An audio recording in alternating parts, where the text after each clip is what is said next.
Hello, and welcome to my podcast, Empowered to Thrive. I'm so glad you joined me today.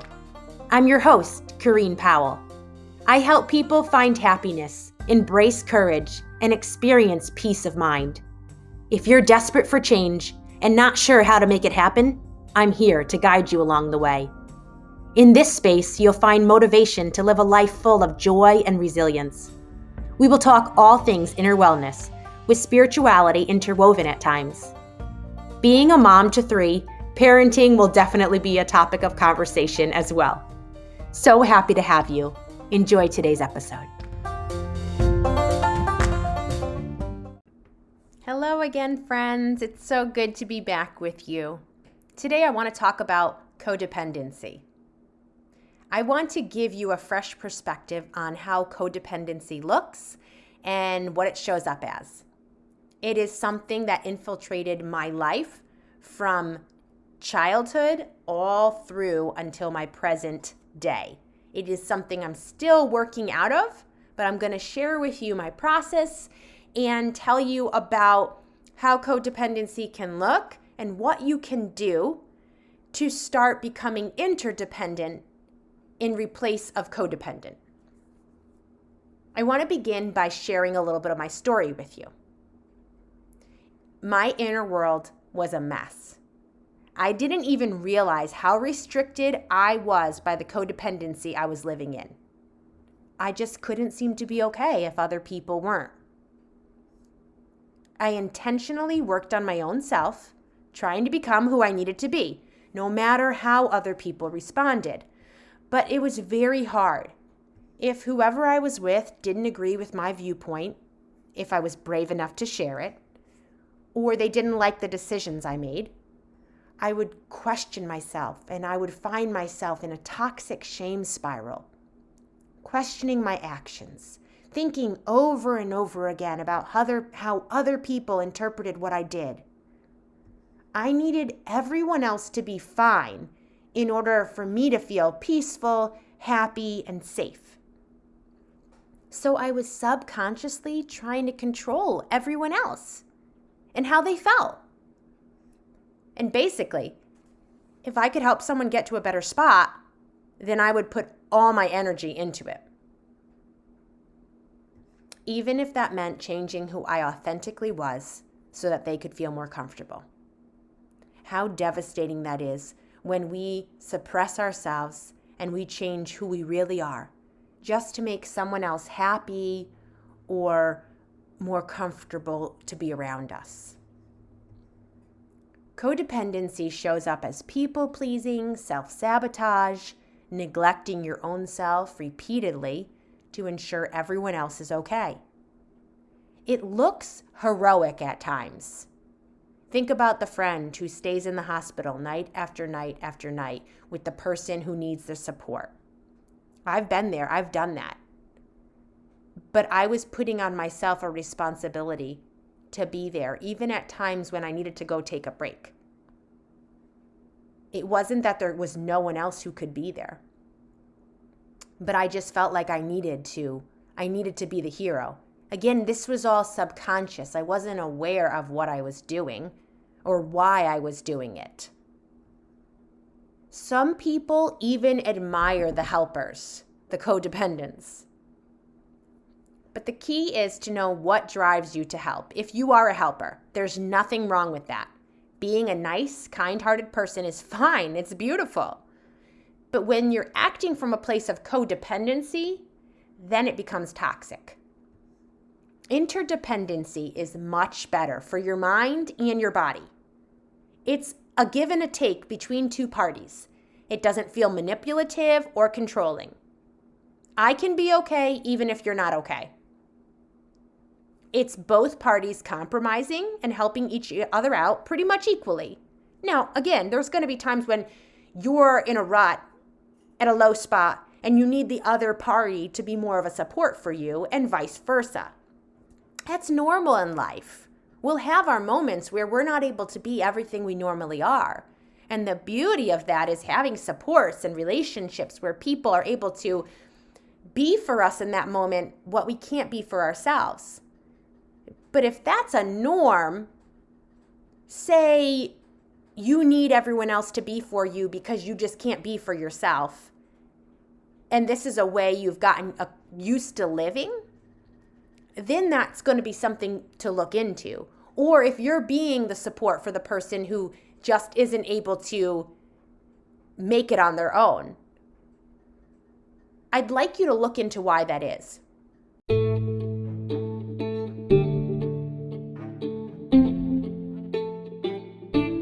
Okay, hold up one second. I might like for you to look into that, but this is all on your terms.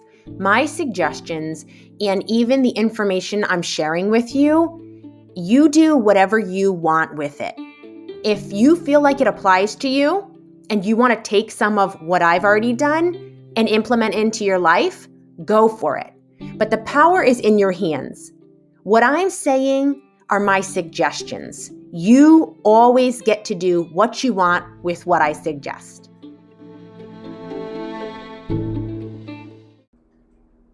There are legitimate situations where someone physically is not able to go through life without having steady support. Even in that, the caregiver needs to have help come in to relieve them. But I'm really not talking about that situation. I'm talking about the ones that we can think of where somebody just doesn't get their stuff together, to put it nicely, and everyone else bails them out and picks up the pieces and does what they should be doing for themselves, but they're just not willing to do it. The person who needs a couch to sleep on at night or just needs another loan. I'm talking about helping those people and how that can be very toxic for you and for the relationship between both of you. So it's great to love and support friends and family. I'm not saying that we should be cold and callous. But here's the point I want to drive. It's ultimately the responsibility of each person to take care of themselves.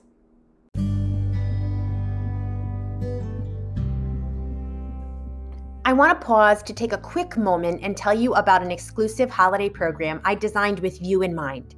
How to Radically Change Your Holidays was set up to help you create ease and enjoyment in a time of year that's normally very hectic and stressful.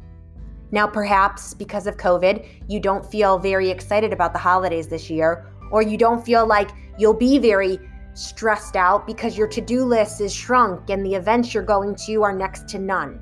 But this is a prime time to look within yourself and make internal and external changes so that next year, when things feel more normal, you're able to implement the things that you worked on during this year.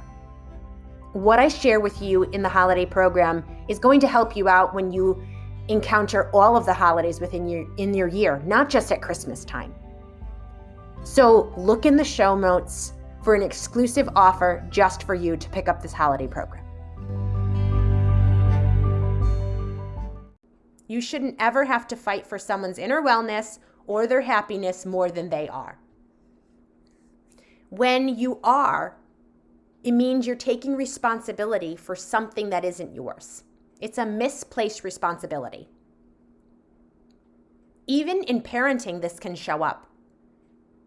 If I am trying to protect my children from their own consequences, the results of their actions, I may be doing them a disservice.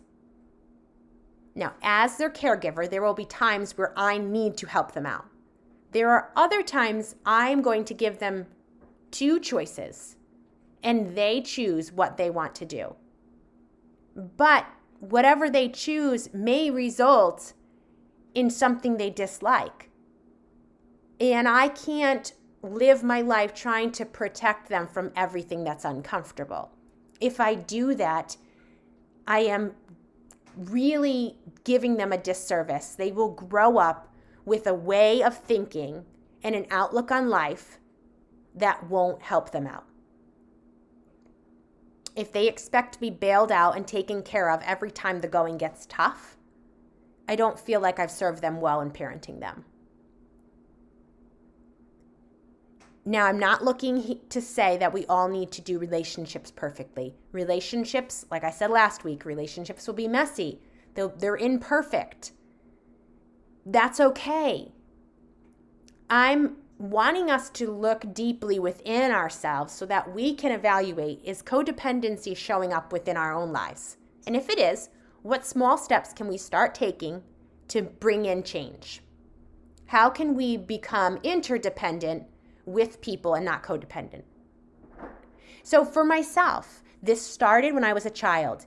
You see, people around me weren't doing well. They weren't able to handle their own emotions. They were overwhelmed and stressed out. And so it created toxicity, chaos, which resulted in traumatic experiences for me. If I could help out one of my caregivers or someone around me, and that made them feel better, then that meant my experience was going to be lighter and easier. I was actually learning to be codependent, to please people, to help people, to protect people in order to keep myself safe. So it was a way of surviving. It was a protective mechanism that I started to live by. And because I did it very unaware of what I was doing and on a subconscious level, I started functioning in this way. Then it just translated through my life. It continued on. It showed up in my friendships. It showed up in my relationship with my husband. It showed up in my relationship with everyone. And I started to identify it and weed it out of certain relationships. And I started to establish boundaries and make changes.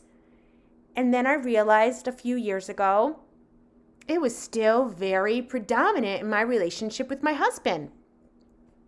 To the degree that I was making his meals for him before he'd go to work, because I didn't want him to be hungry on the job. So if he didn't make time to make his own meals, I was putting myself out, getting up earlier when I was exhausted, just to ensure that he was safe, that he was fine. He didn't ask me to make his meals, I just did it for him. When I realized how deeply this was ingrained in my way of living, I was so determined to root it out. I didn't want to keep living for everyone else and sabotaging myself all along the way. So it doesn't mean I stopped doing everything to help my husband out. But you can be sure I stopped making those lunches. I'll give myself a little bit of extra sleep, and if you don't make your lunch, then you can be hungry or you can pick up lunch somewhere else. It sounds harsh, but it only became so abrasive because I was frustrated with myself. I was done with living that way. And so I uprooted it in an abrupt way.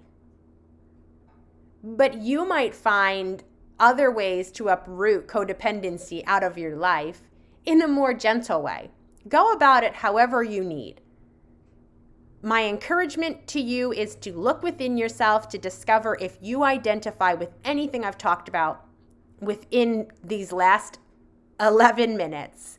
And if you do identify, what can you do to start creating a different way of living, to start changing your patterns and ways of thinking and being so that you can be more for yourself and you can be actually benefiting your relationships. You can be doing good for other people by establishing boundaries.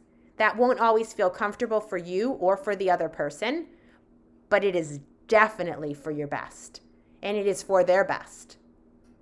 So go ahead and be free to break out of codependency and to start living interdependent with people. It's going to feel so much lighter. You're going to have so much more support, and you're going to be a better support for your own self if you start living this way. If anything I've said resonates with you, you want to talk about it more fully, and you want actual help for you in the situation you're in, please reach out to me, set up a coaching session, and I'm sure I can be of help to you. My link to the scheduler is in the show notes, so please go check in the show notes for a way to go and set up that coaching appointment. And I hope you have a great week and wishing you the very best until we talk again.